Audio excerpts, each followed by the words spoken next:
we will talk about all three pieces of defense critical infrastructure and the role the Department of Defense plays with the Department of Homeland Security. Lieutenant Colonel gave a very good overview of how the Department of Defense supports the national critical infrastructure problem. That's the role that NORTHCOM has described. That's the support for civilian authority. Is the Department of Defense responsible for the protection of bridges in the United States as a mission? Could you potentially support that mission? Yes, that's what he was talking about. There's a mechanism for a governor to call upon DOD through DHS, through the national response process, and ask for support to do that. That's one element. That's this piece here. That's that interagency piece. Okay? Then we heard assessments. There's all sorts of assessments going on.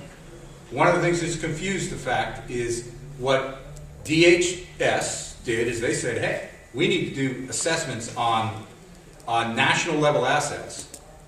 So they turned to DOD.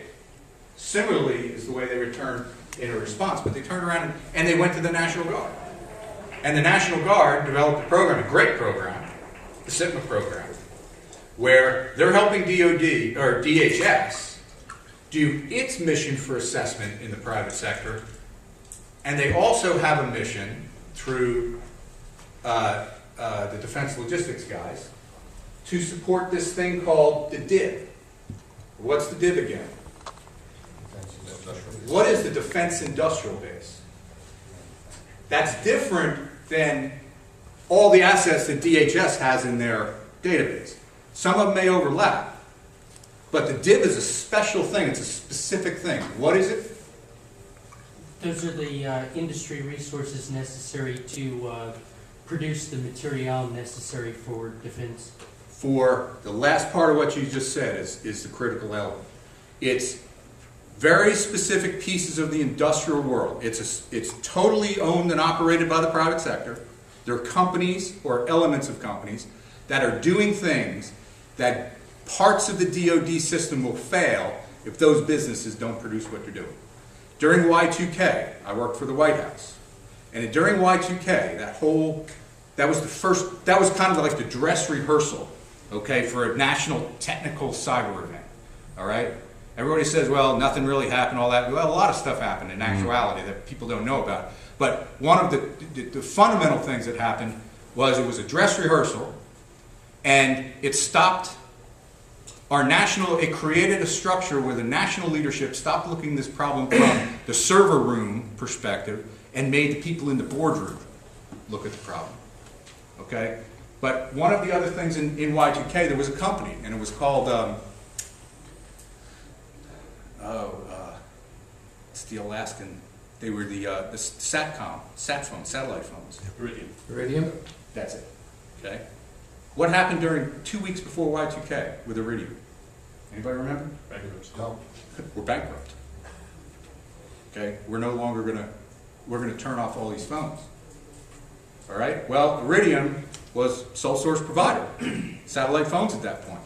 We had CIA operatives sitting in bushes with one of those phones, you know, looking at bad guys.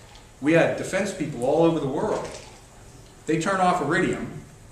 They just shut down something critical. And we had based a whole bunch of things for the Y2K turnover based on Iridium. Yeah, right. So that became a national issue, Defense Industrial Base asset. What I'm going to talk to you about is, that says internal. All right? What are the assets? Now, if you go to my presentation, what are the assets that the Department of Defense and the services own and operate that if they stop doing what they're doing at the strategic level, you will have catastrophic failure across the system? Okay?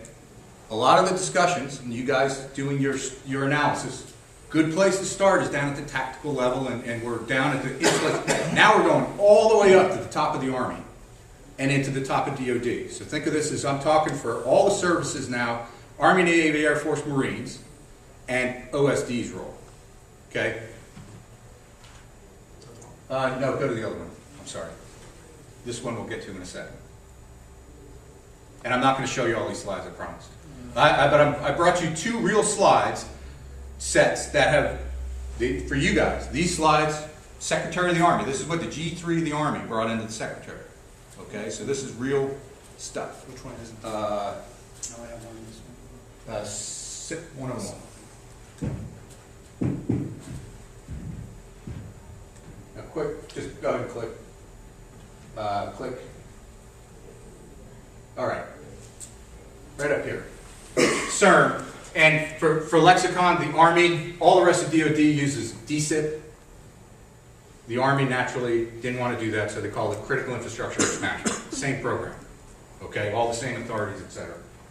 CIRM program mitigates single points of failure within strategic systems for generating and sustaining Army capabilities or DOD capability for which the Army is the executive agent.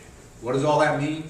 It means this is single points of failure of Army assets. These are things the Army owns. They are on Army installations that if it fails, either the Army won't provide a service that has been guaranteed to the other services, okay, or our war-fighting function won't happen. Major distinction between the DCIP world and definition of critical infrastructure and the fundamental definition of critical infrastructure that started with PDD 63, was codified in the Patriot Act, got into HSPD 7 and is now being revised.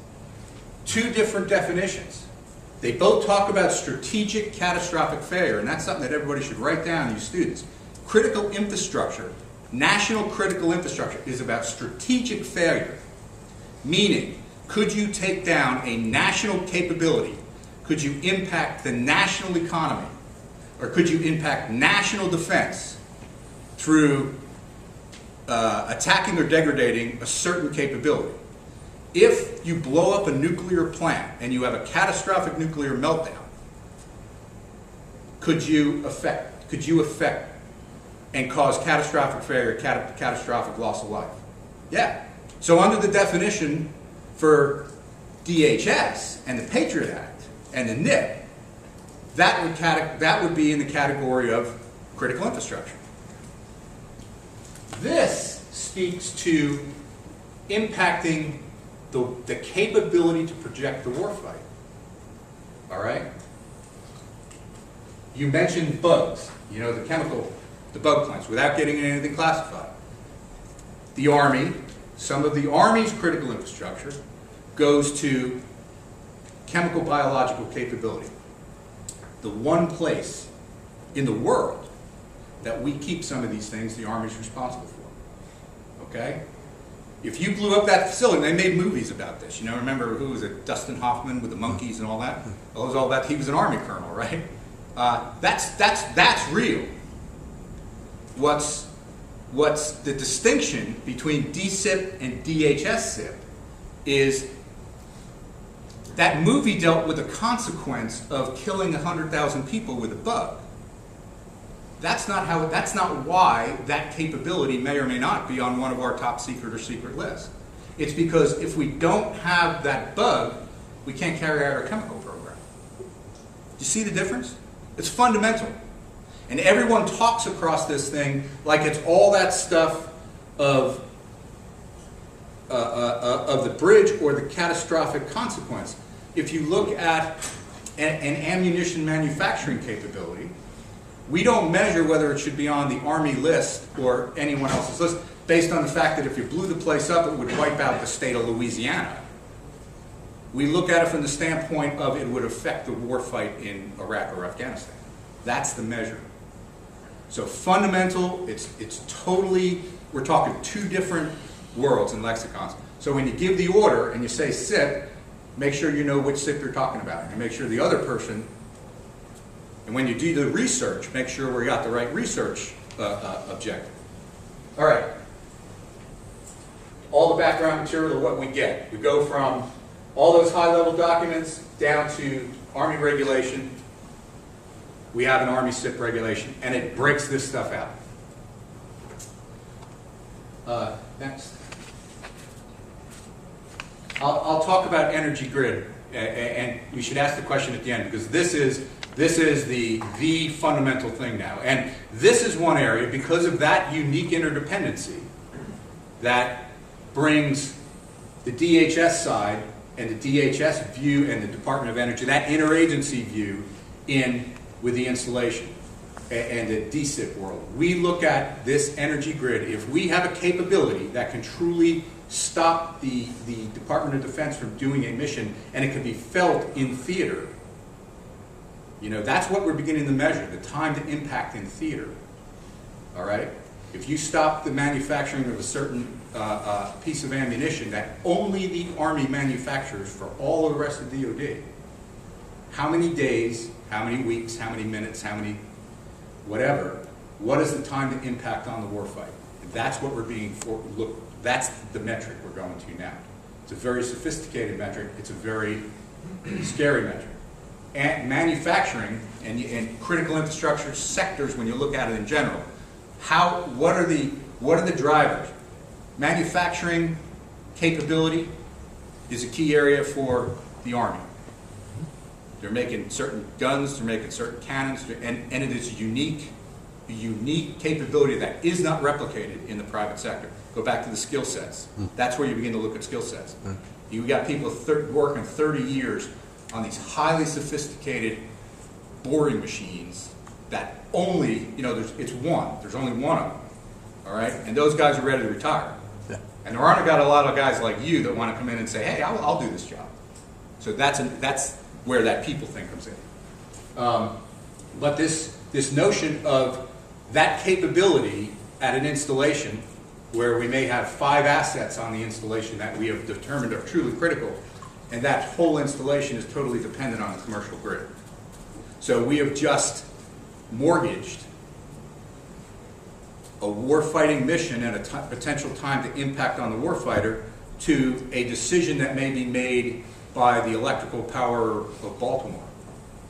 So that's where this interconnectedness has come. And again, it has to go on how you define what the SIP, the SIP versus DIB versus critical DCIP. I know I'm talking fast, but I want to go through. Next one, please. How does this process work? All of he mentioned SMADS. That's a database that it's a secret database that we are able to go through, and all of the interested parties, the mission owner, the asset owner, which may be 2 different people, okay? And then geographically where that asset is on. You have an installation, Fort Swampy. That's what everybody uses in the Army. Fort Swampy, right? You got Fort Swampy is owned by, and there's a garrison commander there. And on that garrison, he has a senior mission commander. The garrison commander may be a colonel, the senior mission commander is a 3- or 4-star general, and within that installation, there may be 5 places on that installation. One may be a telecommunications kind of asset, one may be a transportation asset, and one may be a laboratory asset. All that resides on that physical installation, and there's 3 pieces of critical infrastructure for 3 different mission owners. Think the garrison commander is able to integrate that data? The answer is no. That's who we've been looking to do that. Senior mission commander can integrate most of that data, but that telecommunications asset may not support the senior mission commander there. That telecommunications asset may support the National Security Agency and its presidential communications. And the Army is the program manager or the executive agent for it. And that group represents 30 people on the installation. It's off in the corner somewhere. When they're figuring out what kind of security to put on that installation, if you went on that installation and knew what to do, knew what was there, you could really do some damage. Okay? When we're evaluating what security that installation should have, the garrison commander's in charge of that. And he doesn't know that what those guys do behind that, in that black building over there. that's the situation we're in now. And that's important because you need to go from risk at the asset level right now up to what the Secretary of the Army and the G3 of the Army worries about. Go ahead and click through. We talked about SMADS. That's the database. That's used as a voting machine. So all these different interested parties come in and say, hey, I think this microphone is the single point of failure. Everybody gets to vote on it through SMADS. We come up and we say, we determine this is a Tier 1 critical asset for the Army, which would be a single point of failure for an Army mission.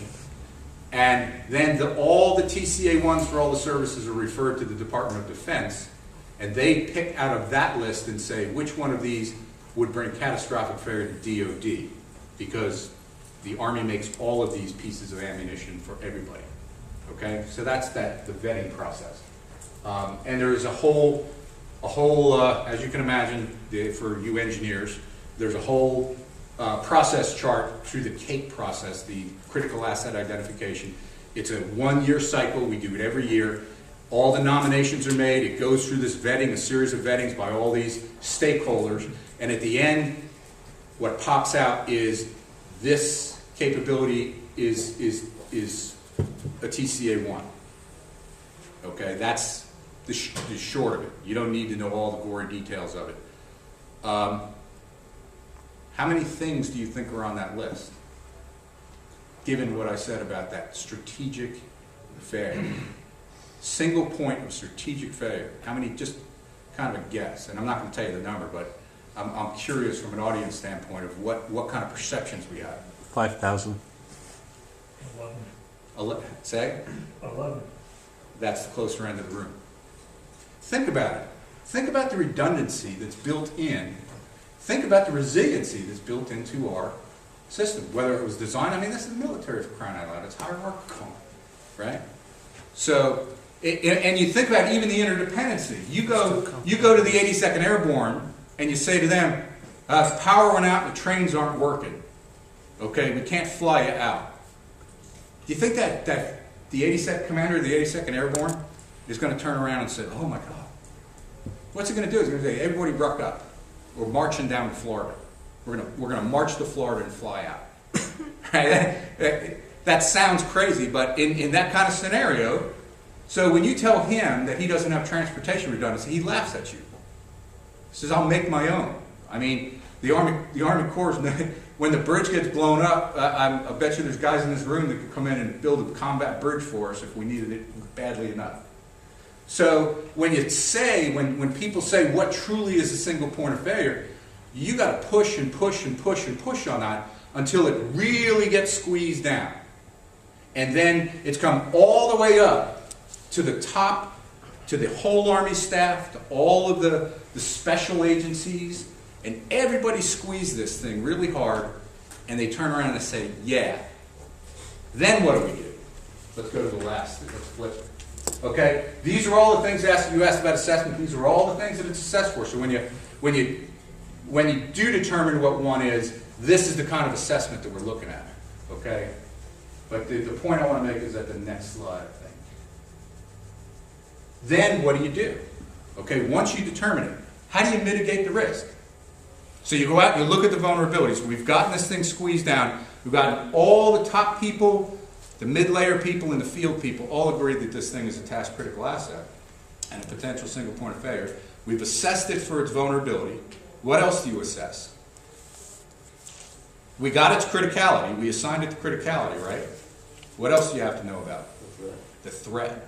Okay? So then we bring the G2 guys into this and we start looking at the threat potential to this. And we look at the consequence. Then from that, you begin to determine mitigation strategies. What's one mitigation strategy at that national strategic? If it's a single point of failure, what's a logical mitigation strategy? Multiple point. Build another one. Okay, well, the answer is to rebuild this manufacturing capability is going to cost you $5 billion. Okay? I work for the G3 of the Army. It's all about money. Okay, we're going to look at a money slide. It's all about money. They don't have $5 billion to remanufacture that.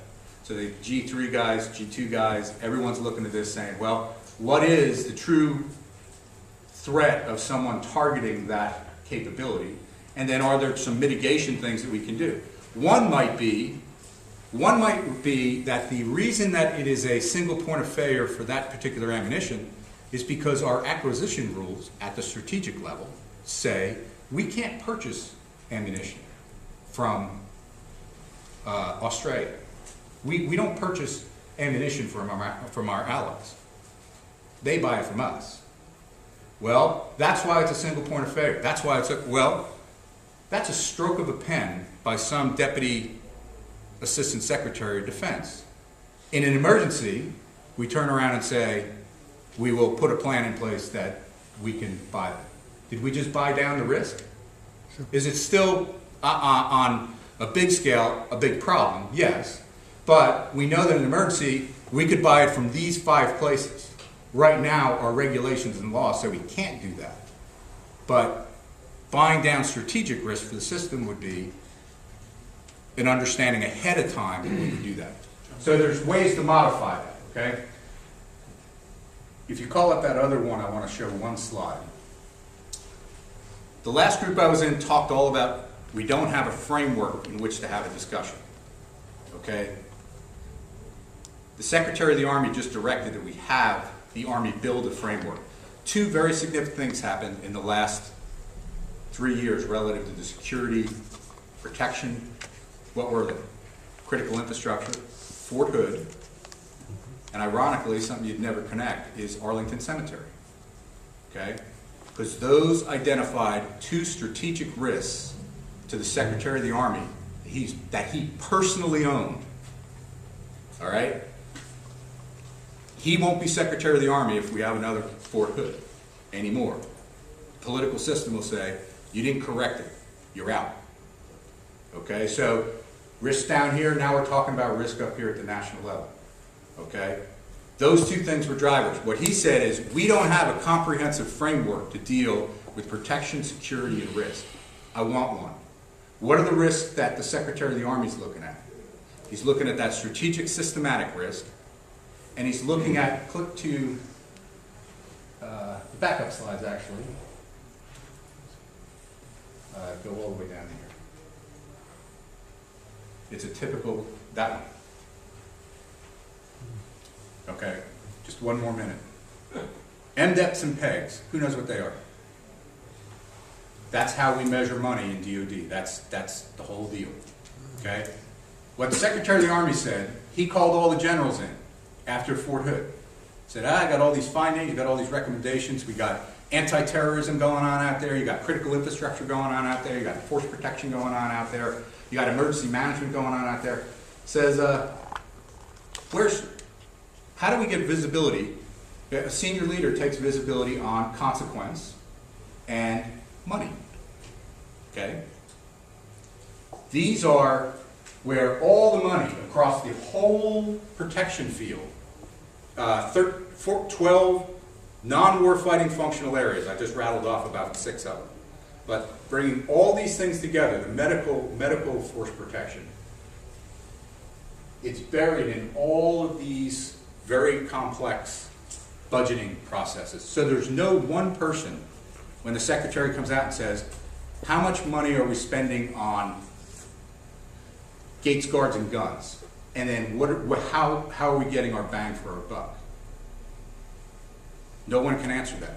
So what we build is a framework to begin to create visibility across all these program element groups, which are owned and operated by a whole bunch of generals that nobody plays with each other. So what we built is an umbrella called the G34 protection group under the G3, okay, that now brings all these guys that own these pots of money, we're not telling them what to do in the pot, but now they got to come and tell us how they're doing it.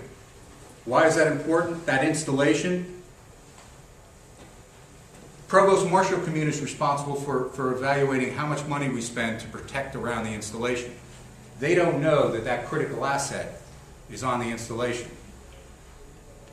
Their model for determining how many gates, guards, and guns go on the outside of the installation is based on how many cars come in the morning. It has nothing to do with what's important inside. That's how we're going to begin to get to the risk. Do we buy more gates, guards, and guns, or do we buy less, and we put more gates, guards, and guns around that one piece on the installation? We'll talk for questions later. Thanks.